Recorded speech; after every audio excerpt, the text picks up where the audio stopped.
A doutrina espírita veio para esclarecer, não para atender os caprichos. Então, atender às necessidades de outrem é fazer a caridade. A caridade principia, dizem-nos os Espíritos, no sentimento de piedade, porque em o Evangelho segundo o Espiritismo está posto: a piedade é a irmã mais próxima da caridade. Virtude que vos aproxima dos anjos. Então, meus irmãos, atingir este estado de consciência que nós chamamos de felicidade só é possível quando nós compreendemos a necessidade do amor ao próximo e vivemos isso de fato. Vivemos o amor ao próximo. Não adianta procurar Deus de forma solitária. Não adianta procurar Deus observando o outro e esquecendo de melhorar a si próprio.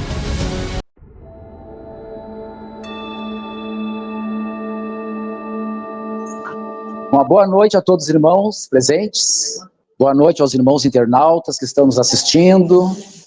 Quem irá nos falar hoje é o nosso irmão Sandro Pires, já conhecido nosso, da Sociedade Espírita Eterno Crescente de Porto Alegre, e o capítulo é Amar o Próximo como a Si Mesmo, capítulo 11 do Evangelho segundo o Espiritismo. Uma boa palestra a todos. Minhas queridas amigas, meus caros amigos, uma boa noite a todos. Que nos abençoe Jesus, o guia seguro para as nossas vidas, e que possamos nós que aqui estamos, encarnados, desencarnados, vibrarmos em uníssono, em um só pensamento, em um só desejo, que é o de estarmos e permanecermos conectados com as mentes superiores, com os bons espíritos, nossos anjos de guarda, espíritos responsáveis pela elaboração e execução das atividades desta instituição, que temos certeza ser um ponto de luz da vontade de Deus na Terra, bem como espíritos guias que são responsáveis por nos conduzir, nos orientar nas diversas tarefas que somos convidados a experienciar na nossa vida, sejam elas atividades profissionais, atividades de trabalho voluntário, atividades religiosas, enfim. Possamos nós mantermos o equilíbrio dos nossos pensamentos, pois, como disse o irmão na sua fala, quando aqui viemos, se nos colocarmos à disposição da espiritualidade, mais do que isso, se quando nos conduzirmos não só a uma instituição espírita, mas a qualquer instituição para desempenhar qualquer atividade que tenha o vínculo no bem, cujo objetivo seja o bem da criatura, o bem do nosso semelhante, o bem da sociedade a qual nós estamos inseridos, nós já estamos recebendo algo de bom. Quando compreendemos a importância dessas atividades e, sobretudo, o nosso papel na manutenção, vamos dizer assim, do equilíbrio do ambiente, que se dá pelo nosso comportamento. Então, estejamos todos com o pensamento uníssono neste desejo de podermos colher do pensamento divino as boas intuições e orientações necessárias para o nosso aperfeiçoamento. Porque a criatura humana que não atende, não busca atentar para a necessidade do seu aperfeiçoamento, do seu desenvolvimento intelecto-moral, é uma criatura que está à margem daquilo o que deveria fazer para lograr êxito na obtenção do seu principal objetivo enquanto criatura humana. E sempre o dissemos isso nas nossas exposições. Todos nós buscamos incessantemente a felicidade. Não há um de nós aqui que se compraza na infelicidade, a menos que dentre nós esteja alguém com sérios transtornos psicológicos ou psiquiátricos. A criatura humana, por si só, não se contenta com o mal-estar. Não se contenta em não fruir um estado de espírito que lhe possibilite, no mínimo, a paz. a tranquilidade de consciência, que, como dizem os espíritos, é fruto de um caráter reto. Mas essa paz que nós buscamos, quase que, na maioria das vezes, nós a buscamos por estradas que não têm a possibilidade de nos conduzir para, ou melhor dizendo, por esse estado de espírito. Porque a criatura que decide de bom grado, a criatura que, pela sua vontade, pelo seu desejo íntimo, e mais do que isso, pela sua ação, busca fruir deste estado de consciência que nós buscamos, ou que nós deveríamos buscar, ela já está transitando pela estrada da felicidade. Então, a felicidade, ela não é um destino a se alcançar. A felicidade não está em um lugar, ela não está em um fim, ela não está em nenhuma coisa que esteja fora de nós. Então, não é uma cidade, não é um país, não é uma viagem que o destino, ou quando eu chegar no destino, eu serei feliz. Não é uma instituição religiosa, seja ela qual for. Não é que o grupo espírita Allan Kardec, ou não é aqui que está a felicidade. Muito embora possa oferecer meios, recursos e instrumentos para que aqueles que aqui se dirigem possam buscar por si este estado de espírito. Assim como não está em nenhuma outra igreja, de nenhuma denominação religiosa. Muito embora também possam oferecer recursos e ferramentas para aqueles que de bom grado abracem determinadas doutrinas ou filosofias. Mas então, onde está este objeto mais cobiçado pela criatura humana? Este objeto mais desejado e que nos faz nos movimentarmos pela vida, como dissemos, a mais das vezes por estradas equivocadas que não têm condições de nos propiciar este estado de espírito. Quando a criatura humana frui daquilo o que é sua necessidade básica de sobrevivência, por exemplo, para que nós possamos fazer uma diferenciação de o que é ou o que representa este estado de espírito de perfeição, de felicidade, de plenitude, de nirvana, seja qual denominação nós dermos para isso que tanto buscamos.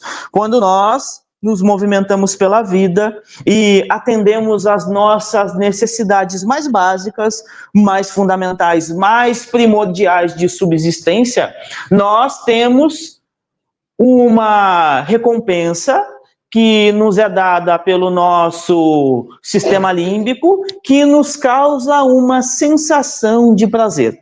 Isso é muito natural quando nós sentimos fome, nos alimentamos, e quando comemos o alimento, logo após nós temos uma descarga hormonal no nosso sistema, que é feita pelo nosso sistema límbico, que vai para a nossa corrente sanguínea, que nos dá uma sensação de prazer.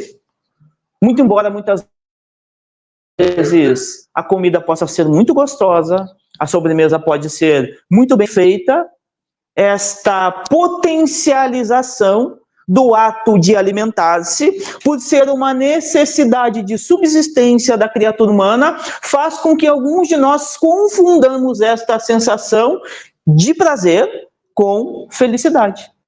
E aí, o que nós fazemos? Nós buscamos a felicidade repetindo o prato, repetindo a porção. Mas a segunda porção nunca é igual à primeira. Porque a primeira já trouxe a satisfação e o atendimento das suas necessidades básicas de sobrevivência. Assim como, quando estamos muito cansados e dormimos, nós temos um refazimento também da nossa estrutura hormonal. E quando acordamos alguns de nós, pelo menos aqueles como eu, que gostam de acordar bem depois das 9 horas, 10, 11 da manhã, mas não posso por causa do trabalho, mas quando consigo acordar neste horário, acordo feliz, radiante, ou melhor, acordo sentindo o prazer. Agora, quando acordo próximo das 5 da manhã, que é o horário que acordo normalmente, me desculpem, irmãos, espíritas não podem disseminar este tipo de pensamento, mas me dá uma certa raiva de quem acorda muito feliz nessa hora. E que dá um bom dia radiante, que quer conversar sobre todos os assuntos. Eu não consigo, porque os meus hormônios não se estabilizaram. Não é que eu estou infeliz. Eu simplesmente não estou com a carga de bateria completa. Mas há aqueles que precisam dormir poucas horas ou dormem muito cedo e acordam às 5 da manhã radiante, eufóricos, excitados pela vida. Estão felizes? Não. Apenas estão com a questão hormonal equilibrada. E assim, meus irmãos, para tudo aquilo que diz respeito à manutenção da vida humana, para toda necessidade básica atendida, uma recompensa que o nosso organismo nos dá, que nos causa prazer, e nós, por não conhecermos a felicidade, achamos que aquilo é a felicidade e buscamos suprir as nossas carências emocionais e afetivas com aquilo que nos dá a sensação de prazer, que é efêmero, tem prazo de validade e, a mais das vezes, não dura mais do que alguns minutos. Por isso, a criatura humana cai muitas vezes em viciação, porque busca naquilo que não pode lhe proporcionar a felicidade este estado de alma, que não é um estado orgânico, muito embora vá repercutir no organismo físico. É um estado de alma. É um estado de alma que só é logrado quando a criatura consegue fazer, ou melhor, cumprir aquilo que lhe cabe, não do ponto de vista da manutenção da existência física apenas. Sobretudo, quando consegue fazer aquilo que lhe cumpre do ponto de vista da sua verdadeira essência, da sua verdadeira natureza. E os espíritos vão nos dizer que nós somos criaturas espirituais, que nós temos necessidades físicas, fisiológicas, sim, que precisam ser atendidas para a manutenção da vida, mas que nós temos necessidades que são superiores às necessidades materiais, que são necessidades espirituais. Então a criatura humana só entrará nesta estrada da felicidade quando atender às suas necessidades espirituais. E nós poderíamos levar esta conversa para vários lados, para dizer o que a criatura precisa fazer para tornar-se alguém feliz de fato. Mas, quando nós observamos o pensamento humano, sobretudo o pensamento das religiões, mas também o pensamento filosófico, para que a gente possa alicerçar também a ideia que as religiões apresentam e também o pensamento científico, porque aquilo que é verdade, ela será verdade tanto do ponto de vista da religiosidade, quanto do ponto de vista filosófico e do ponto de vista científico. Não há como algo ser verdade para a ciência e não ter respaldo na religiosidade. É por isso que fé e razão precisam andar juntas. Porque o próprio codificador Allan Kardec nos disse: fé inabalável só é aquela que pode enfrentar a razão face a face em todas as épocas da humanidade. Ou seja, a fé verdadeira é aquela que está respaldada pela compreensão racional da criatura. E quando nós buscamos a compreensão dos fatos que a doutrina espírita nos apresenta, fica muito mais fácil de compreendermos o que os espíritos querem nos dizer. Fica muito mais fácil de nós adotarmos aquilo como uma prática insofismável e inquestionável no nosso dia a dia. para que nós então possamos construir este estado de espírito que tanto almejamos, mas que muitas vezes confundimos com as coisas do mundo. As coisas do mundo, elas nos servem de ferramenta, elas nos servem de meio, mas elas não são um fim em si próprias. Nós não estamos aqui para as coisas do mundo. As coisas do mundo estão aqui para nos ajudar a nos conduzir por essa estrada, ou melhor, tornarmos-nos criaturas melhores.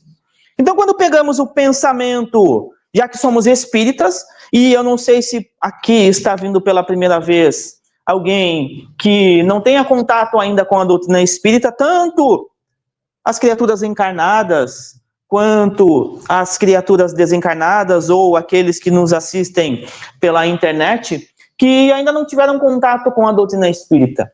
E já que falei das criaturas encarnadas, das criaturas desencarnadas, e o pessoal de casa, eu acho que eu comecei a falar, e como sou muito mal educado, eu não dei boa tarde a vocês, né? Então, muito boa tarde a todos. Dei? Então é que eu tenho problema de memória mesmo, a minha memória é muito ruim. Mas vamos lá. Dito isso, 2 boa tardes para todos, para que fique claro. A doutrina espírita é uma doutrina cristã. Isso está posto a partir da questão 625 de O Livro dos Espíritos, quando Allan Kardec pergunta aos bons espíritos. Aquela pergunta que eu sempre repito, não só aqui no GEAC, mas como em todos os lugares que vou expor a doutrina espírita, porque é de fundamental relevância que compreendamos essa questão para sabermos um pouco daquilo que precisamos saber para, então, desculpem a redundância, saber o que precisamos fazer para nos tornarmos criaturas felizes. Questão 625 de O Livro dos Espíritos. Qual o tipo mais perfeito que Deus ofereceu ao homem para servir-lhe de guia e modelo? Qual a criatura mais perfeita de todas que já transitou na Terra? Aquela que nós podemos nos espelhar, mais do que isso, aquela em que nós podemos confiar para que nos conduza com segurança pela vida. Eu ouvi alguém falar. Pode falar mais alto, por favor? Jesus. Muito bom. Jesus. Jesus é o guia e modelo da humanidade. Criatura mais perfeita que Deus nos ofereceu para nos servir de guia e modelo. Guia, condutor. Mas não só um condutor seguro, que conhece o caminho, que conhece os perigos do caminho, que conhece as soluções para os perigos do caminho, que conhece os atalhos, os perigos dos atalhos, as soluções para os perigos dos atalhos, portanto, um guia seguro, modelo, a peça perfeita ou o tipo perfeito pelo qual todos obrigatoriamente, não é uma condicional, não é opcional, obrigatoriamente precisam assemelhar-se, porque na indústria, quando vai confeccionar qualquer coisa, faz-se um protótipo e a partir do protótipo aprovado, toda a produção daquele item precisa obrigatoriamente assemelharem-se ao protótipo, que também é chamado modelo.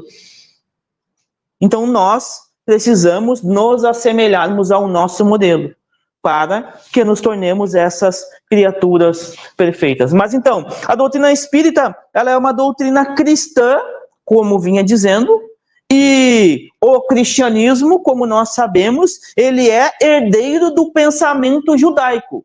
Ou seja, o cristianismo é filho do judaísmo e o espiritismo, nós podemos dizer que é filho do cristianismo. Então, para que nós compreendamos, porque até agora não falamos do capítulo 11 de O Evangelho segundo o Espiritismo, amar o próximo como a si mesmo, mas para que nós compreendamos a necessidade de entendimento deste capítulo e por que este capítulo foi colocado em O Evangelho segundo o Espiritismo, então nós estamos fazendo um retrocesso para que nós percebamos que não é o Espiritismo que apresenta essa ideia. Essa ideia é multimilenar.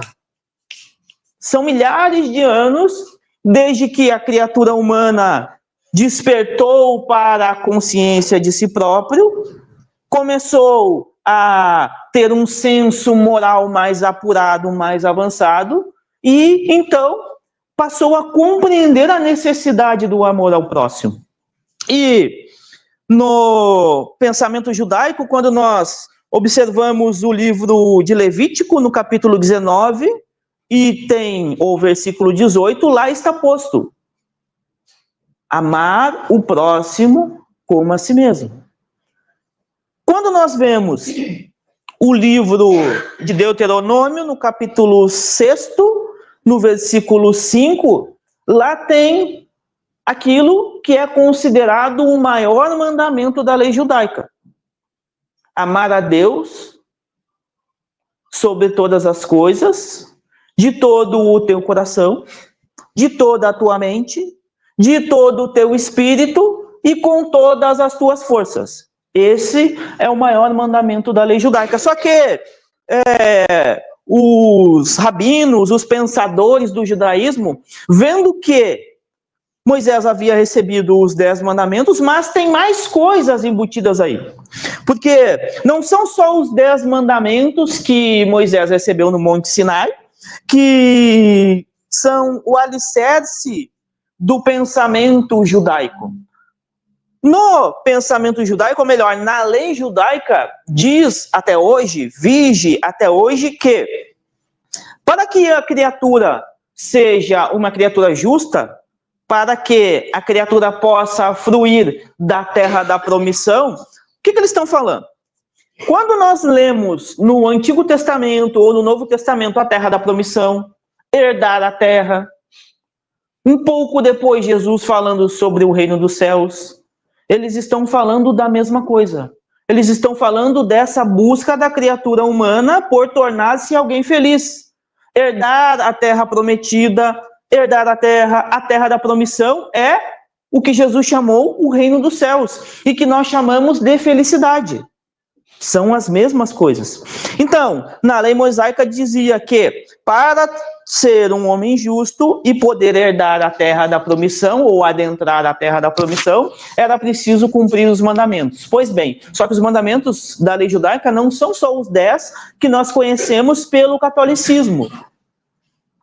São 614 mandamentos, os 10 mandamentos, mais 604 que tinham por objetivo legislar, ser a lei civil dos judeus. Então, para ser um homem justo, era preciso cumprir os 614. Só que isso fica difícil, porque mesmo para alguns, como o Sandro, memorizar que ele deu boa tarde já é difícil. Imagina memorizar 614 mandamentos. Então, os rabinos, os estudiosos, decidiram que os 10 que Moisés recebeu no Monte Sinai já tinham a síntese de todos os 614.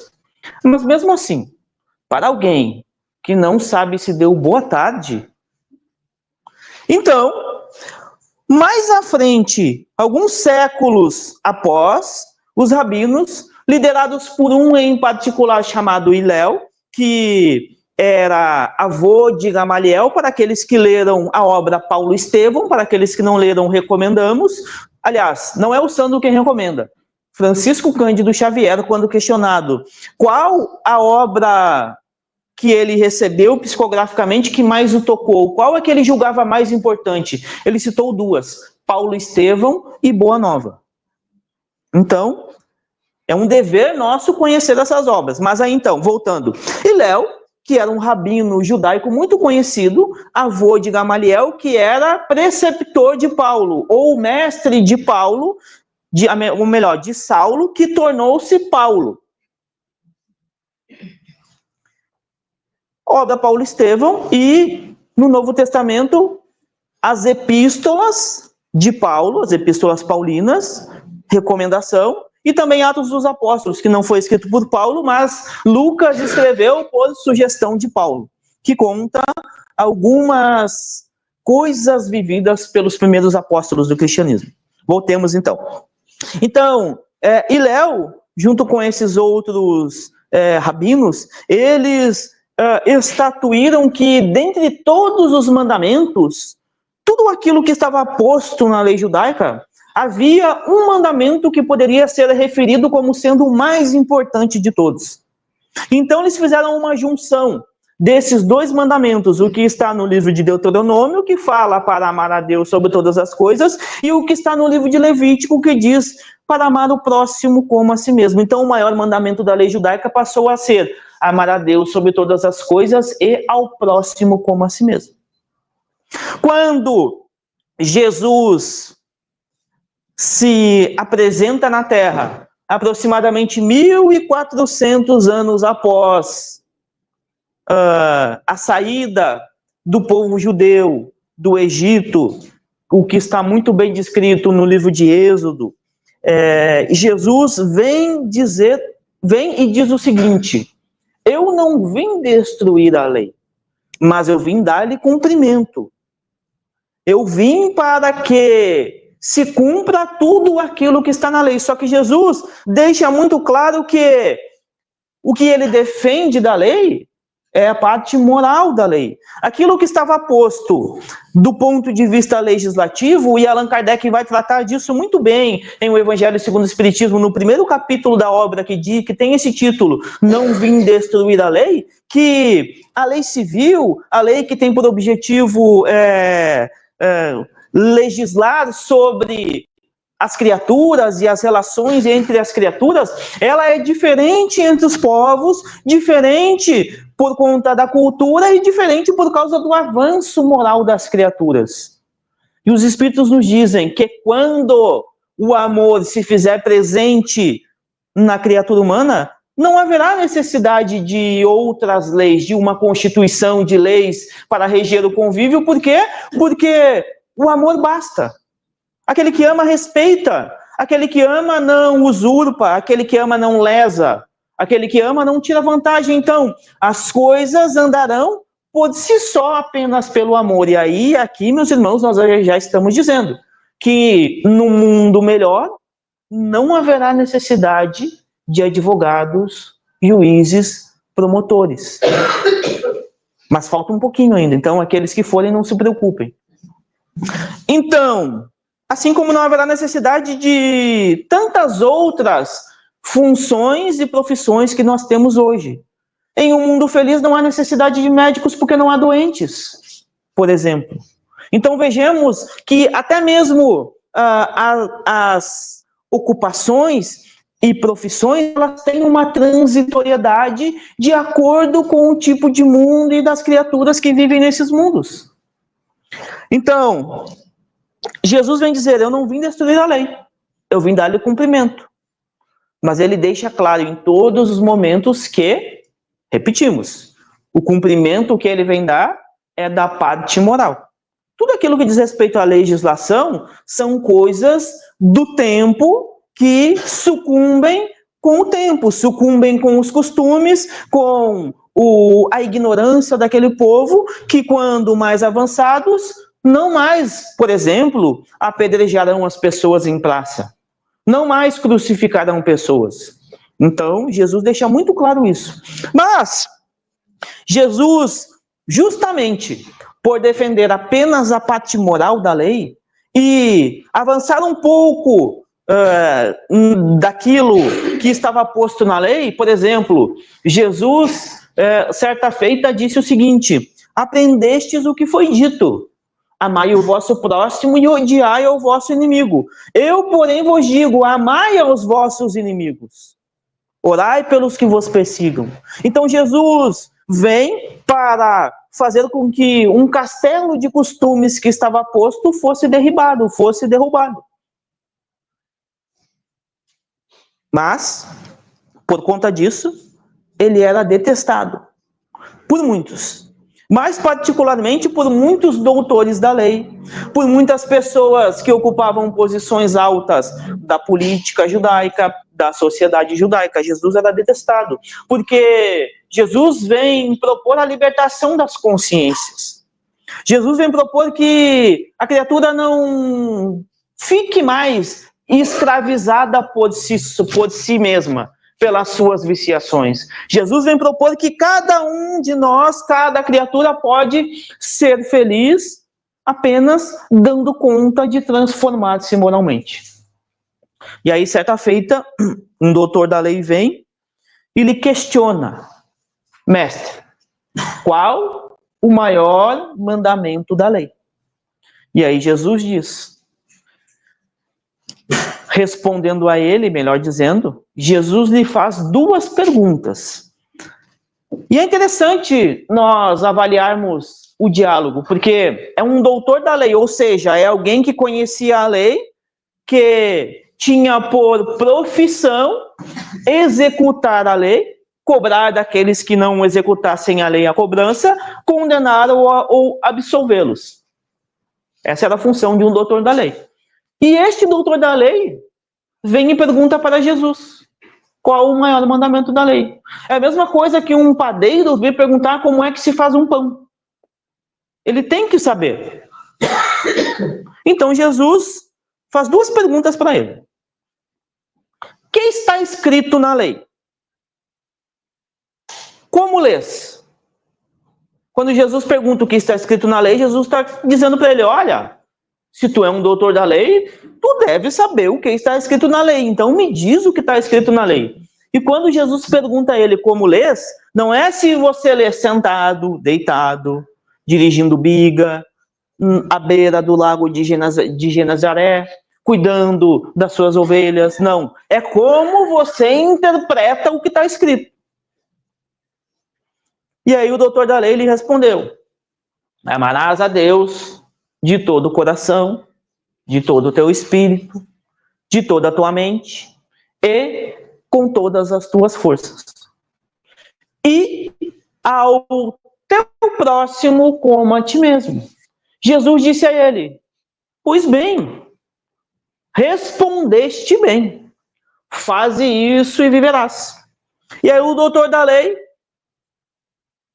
que não respondeu a segunda pergunta que Jesus fez, mas fez uma terceira pergunta que tinha por base a segunda pergunta que Jesus fez. Porque Jesus perguntou, como lês? Ou seja, como tu interpreta o que tu está lendo? Sobre amor a Deus e ao próximo. E aí o doutor da lei lhe fez a outra pergunta, a terceira. Quem é meu próximo? Aí Jesus contou-lhe uma parábola. Qual parábola? A parábola do bom samaritano. O pessoal estudou, viu? O pessoal está afiado. Muito bom. Um homem descia de Jerusalém para Jericó quando foi vítima de assaltantes que o assaltaram, roubaram, espancaram, deixaram semi-morto, despiram-no e foram embora. Então o homem foi assaltado, foi espancado, roubaram as roupas dele, ele estava nu, atirado no caminho, desacordado.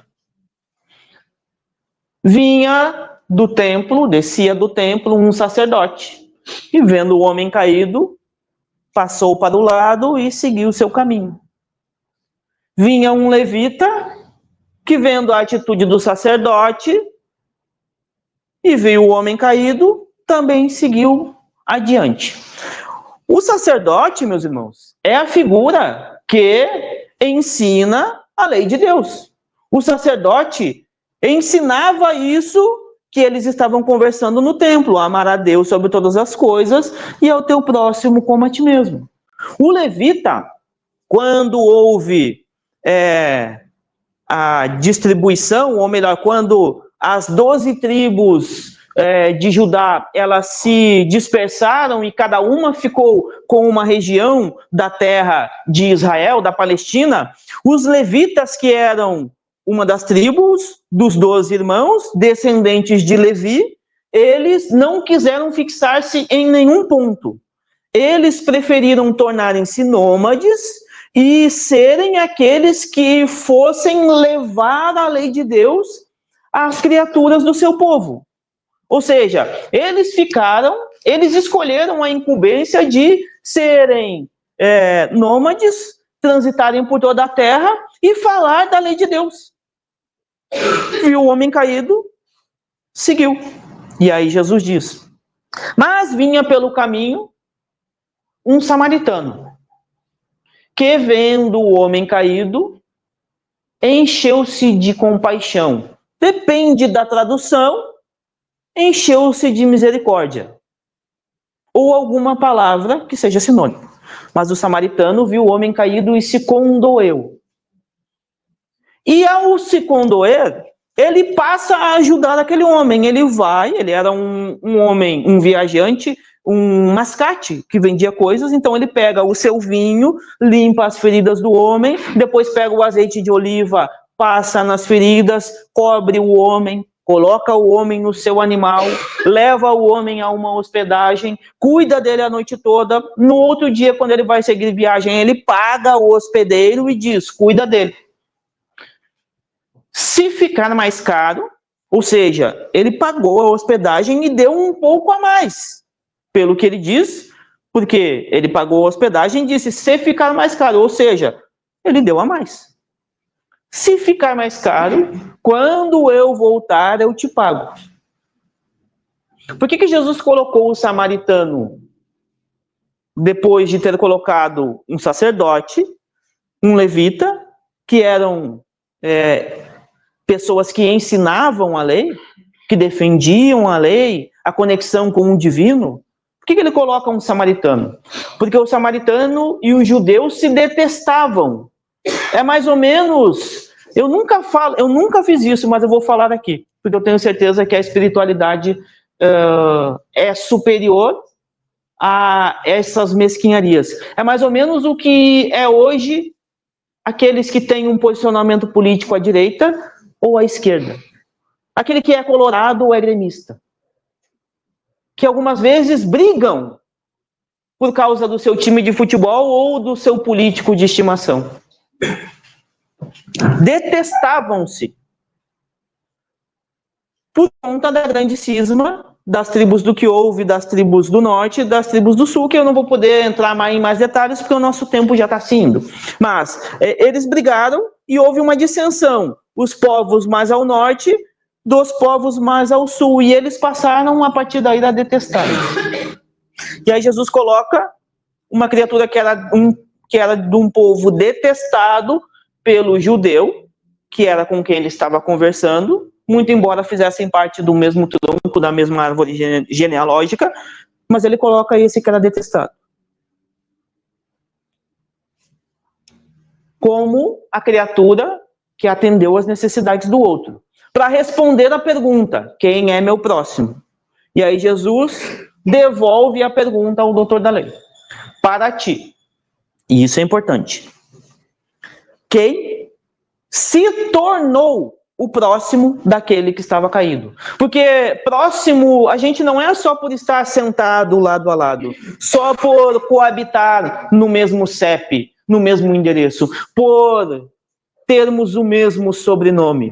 Próximo, nós nos tornamos quando atendemos às necessidades reais daquele que está próximo de nós e que nós vemos a sua necessidade. Próximo é algo que se torna, não é algo que a imposição da sociedade ou dos microgrupos ou das relações interpessoais que nós temos nos coloca. Porque nós podemos estar casados com alguém e não sermos próximos deles. Nós podemos ter um filho e não sermos próximos dele. Nós podemos ser filho e não sermos próximos dos nossos pais. Então, próximo, você se torna quando há a compaixão para as necessidades da criatura. E aí o doutor da lei falou, aquele que exerceu misericórdia para com ele. E aí Jesus diz, faze isso e viverás. Ou, salvo engano, Jesus não fala nada, eu acho. Eu vou ler o texto de novo, porque Jesus não fala nada. Jesus, eu acho que só olhou para ele assim com uma carinha e disse, pois é, meu filho, é isso aí. Então, meus irmãos, a doutrina espírita vem pontuar o seguinte, referendando o pensamento judaico-cristão, que amar o próximo é uma necessidade, e nos coloca a caridade como esta ação primordial de auxílio ao próximo nas suas necessidades. Então, a caridade é o amor ao próximo em ação, em exercício, fazer o bem ao nosso semelhante. Não é atender os caprichos, Porque alguns de nós atendemos os caprichos daquelas pessoas que convivemos, sejam nossos familiares, nossos colegas de trabalho, nossos chefes, o dirigente da casa espírita, a pessoa que nos recebe. E mesmo nós, trabalhadores, fazemos caprichos daqueles que vêm à casa espírita em detrimento do esclarecimento. A doutrina espírita veio para esclarecer, não para atender os caprichos. Então, atender às necessidades de outrem é fazer a caridade. A caridade principia, dizem-nos os Espíritos, no sentimento de piedade, porque em o Evangelho segundo o Espiritismo está posto: a piedade é a irmã mais próxima da caridade. Virtude que vos aproxima dos anjos. Então, meus irmãos, atingir este estado de consciência que nós chamamos de felicidade só é possível quando nós compreendemos a necessidade do amor ao próximo e vivemos isso de fato. Vivemos o amor ao próximo. Não adianta procurar Deus de forma solitária. Não adianta procurar Deus observando o outro e esquecendo de melhorar a si próprio. Não adianta ficar numa contemplação vazia de prece e oração sem a ação. E eu me recordo aqui, para finalizar, porque estamos chegando ao fim, de uma fala de um poeta indiano, Rabindranath Tagore, prêmio Nobel de Literatura no ano de 1913, com uma obra magnífica chamada de Gitanjali. Um homem magnífico que foi considerado por Gandhi como seu mestre. E que, após desencarnado, pela mediunidade magnífica, extraordinária, de Divaldo Pereira Franco, em uma obra chamada Estesia, nos traz a síntese de tudo aquilo que falamos aqui. Quando diz: procurei-te desarvorado e triste, pelas terras distantes, em loucas aventuras com os outros, sem conseguir encontrar-te. Aonde chegava a minha ansiedade, deparava-me com as marcas dos teus pés no chão. Cobri os meus sonhos de angústias, dilacerando as minhas ansiedades em vãs tentativas de te encontrar. Exauri-me sem resultado feliz e detive-me vencido. Defrontei-me um dia com 2 estrelas que se apagavam nos olhos de uma criança abandonada e amei-a. A sua voz sem palavras e a música da sua necessidade fizeram-me encontrar nós 3. O próximo, a mim e a ti, soberano Senhor da minha vida. Não cesses de cantar, ó brisa ligeira que passeia pelos vales, nem interrompa o teu curso, água transparente do regato. Toda a musicalidade que embala a natureza, faça a partitura para que o cantor destrave a sua voz, inunde o mundo de harmonias. Muito obrigado pela atenção de todos, tenham todos muita paz.